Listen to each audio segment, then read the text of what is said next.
Ya, Assalamualaikum warahmatullahi wabarakatuh. Perkenalkan, nama saya Dania Fatima. Saya dari Prodi Manajemen Kelas Weekend. Nomor induk mahasiswa saya 289225014. Nah, di sini saya akan mempresentasikan tugas ujian akhir semester saya dengan mata kuliah aspek hukum. Dosen pengampunya Bapak Dr. Sugeng Prayitno SEMM. Nah, saya akan mempresentasikan materi yang pertama, ialah hak kekayaan intelektual. Nah, apa sih itu hak kekayaan intelektual? Hak kekayaan intelektual dalam era globalisasi, suatu perjanjian yang dibuat oleh para pelaku usaha pasti memuat ketentuan, tarif, dan perdagangan. Dalam perkembangan, ternyata melebar pada hal-hal yang mencakup aspek dagang di bidang hak kekayaan intelektual atau yang disebut dengan HAKI. Nah, HAKI ini sangat ditekankan pada perdagangan bebas karena mempunyai aspek strategi baik dari sisi pelaku usaha maupun dari sisi negara.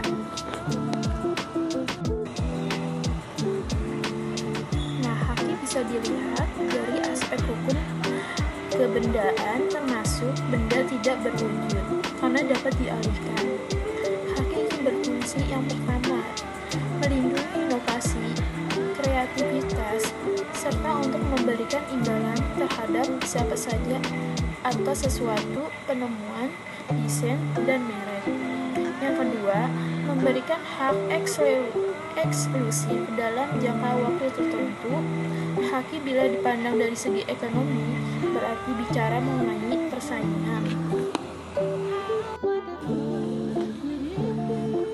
Berdasarkan The Trade Agreement, yaitu perjanjian internasional tentang aspek-aspek perdagangan dari HAKI, maka HAKI terdiri dari yang pertama, hak cipta dan hak terkait. Yang kedua, merek dagang. Yang ketiga, indikasi geografis. Yang keempat, desain industri. Yang kelima, paten. Dan yang keenam, tata letak topografi sirkuit terpadu. Yang ketujuh, perlindungan internasional rahasia. Yang kedelapan, kontrol terhadap persaingan usaha tidak sehat dalam perjanjian lisensi. Pendaftaran HAKI adalah kegiatan pemeriksaan dan pencatatan setiap hak kekayaan intelektual seseorang oleh pejabat pendaftaran dalam buku daftar yang disediakan untuk itu. Berdasarkan pemilik atau pemegang hak menurut syarat-syarat dan tata cara yang diatur undang-undang dengan tujuan untuk memperoleh kepastian status kepemilikan dan perlindungan hukum.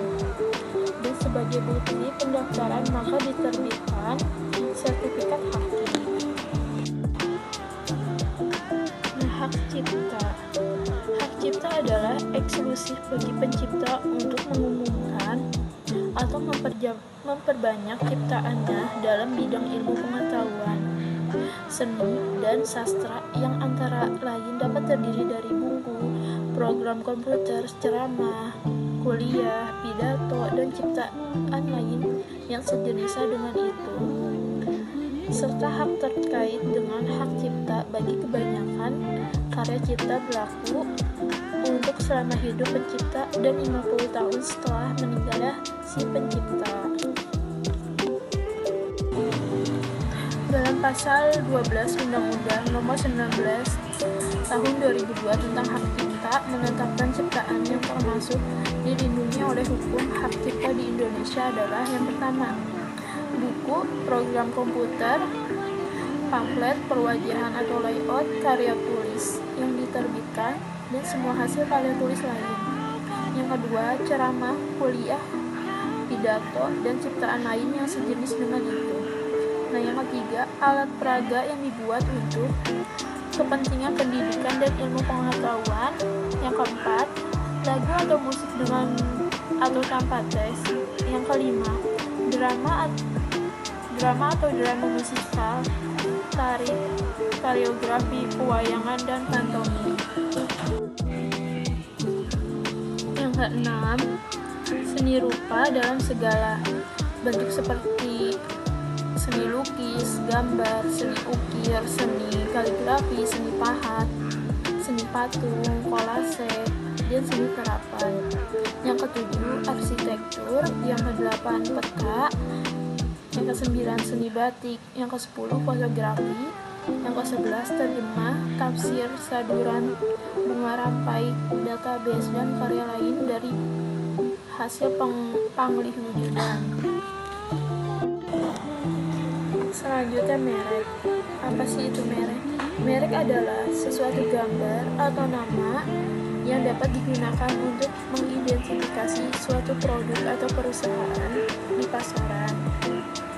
Para pelaku usaha selalu berupaya untuk mencegah orang lain menggunakan merek mereka, karena merek mencerminkan reputasi tersebut dengan merek yang telah digunakan perusahaan selama ini, yang tentunya membutuhkan pengorbanan waktu, tenaga, dan uang. Ada undang-undang yang mendefinisikan tentang merek. Pasal 1 ayat 1 Undang-Undang Nomor 13 Tahun 2001 tentang merek sebagai sebuah tanda yang terdiri dari yang pertama itu gambar, nama, kata, huruf-huruf, angka-angka, susunan warna, atau kombinasi dari unsur-unsur tersebut yang memiliki daya pembeda dan digunakan dalam kegiatan perdagangan barang atau jasa. Merek harus didaftar dengan itikat baik. Oleh karenanya, seseorang pengusaha yang ingin mendaftarkan sebuah merek yang disadarinya sebagai merek orang lain atau serupa dengan milik orang lain, maka merek tersebut tidak dapat didaftarkan. Persyaratan itikat baik juga berarti bahwa untuk dapat didaftarkan, sebuah merek harus digunakan atau dimaksudkan untuk digunakan dalam perdagangan barang dan jasa. Selanjutnya tentang paten. Menurut Undang-Undang Nomor 14 Tahun 2001 tentang paten, yang dimaksud dengan paten adalah hak eksklusif yang diberikan oleh negara kepada inventor atau hasil invensinya di bidang teknologi, yang untuk selama waktu tertentu melaksanakan invensinya tersebut atau memberikan persetujuannya kepada pihak lain untuk melaksanakannya. Paten memberikan inventor hak eksklusif untuk mengeksploitasi invensinya secara komersial selama waktu tertentu.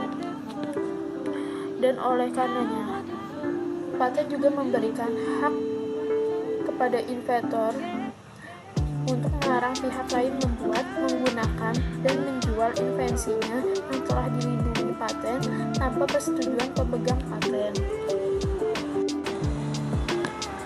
Invensi yang tidak dapat diberikan paten di Indonesia adalah yang pertama, jika pengumumannya, penggunaannya, dan pembuatannya bertentangan dengan peraturan perundang-undang, moralitas, agama, ketertiban umum, atau kesusilaan. Yang kedua,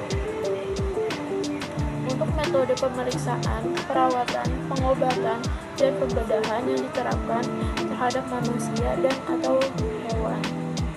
Yang ketiga, untuk pengetahuan yang tidak ada kegunaannya secara praktis seperti teori dan metode di bidang ilmu pengetahuan dan matematika. Yang keempat, semua makhluk hidup kecuali jasad relik. Yang kelima, proses biologis yang esensial untuk memproduksi tanaman atau hewan kecuali proses non-biologis atau proses mikrobiologis. Paten bisa berlaku selama 20 tahun terhitung sejak penerima paten, sedangkan jangka waktu paten sederhana adalah 10 tahun terhitung sejak tanggal penerimaan. Untuk menjamin kelangsungan paten tersebut, maka pemegang paten harus membayar biaya. Selanjutnya, pemegang paten wajib melaksanakan patennya di wilayah negara Republik Indonesia, tetapi pemegang paten berhak mengalihkan patennya melalui lisensi. Apa sih itu desain industri? Desain industri adalah cabang haki yang melindungi penampakan luar suatu produk yang diatur oleh Undang-Undang Nomor 31 Tahun 2000 tentang desain industri. Desain industri adalah suatu kreasi tentang bentuk, konfigurasi atau komposisi garis atau warna, atau garis dan warna, atau gabungan daripadanya yang berbentuk 3 dimensi atau 2 dimensi yang memberikan kesan estetis dan dapat diwujudkan dalam pola 3 dimensi atau 2 dimensi, serta dapat dipakai untuk menghasilkan suatu produk, barang, komoditas, industri, atau kerajinan tangan. Perlindungan desain memberikan hak monopoli kepada pemilik desain atau bentuk, konfigurasi, pola atau ornamentasi tertentu dari sebuah desain. Dalam hal ini, hukum desain hanya melindungi penampilan bentuk terluar dari suatu produk. Undang-undang desain industri tidak melindungi aspek fungsional dari sebuah desain. Nah, misalnya cara pembuatan produk dan cara kerja yang dilindungi oleh hukum paten. Selanjutnya, rahasia dagang. Rahasia dagang diatur dalam Undang-Undang Nomor 30 Tahun 2000 tentang rahasia dagang. Ada 3 unsur yang harus dipenuhi agar suatu rahasia dagang dapat mendapat perlindungan hukum. Yang pertama, harus bersifat rahasia. Yang kedua, harus bernilai komersial. Yang ketiga, pemilik informasi harus telah mengambil langkah yang layak dan patut untuk memelihara atau melindungi sifat kerahasiaan informasi tersebut. Selanjutnya, materi tentang hukum konsumen. Hukum konsumen. Permasalahan konsumen selalu merupakan hal yang aktual untuk dipersoalkan dan diperdebatkan. Masalah konsumen adalah masalah manusia yang tentunya untuk berhubungan dengan kesehatan manusia dan tidak lepas dari unsur di luar kesehatan, antara lain unsur keagamaan. Selanjutnya, posisi konsumen dalam perdagangan bebas. Situasi akhir-akhir yang mendesak pemerintah dan pelaku usaha untuk segera memulihkan kegiatan bisnis dan perekonomian seringkali dihadapkan pada persoalan perlindungan konsumen.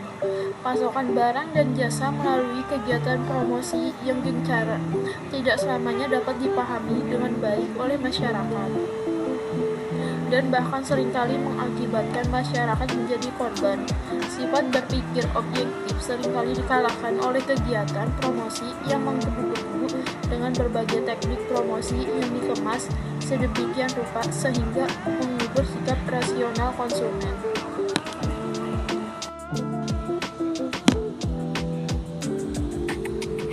Bila dilihat dari sisi perlindungan konsumen menghadapi sistem perdagangan bebas, maka posisi konsumen ada pada 2 sisi, yaitu yang pertama, posisi konsumen diuntungkan.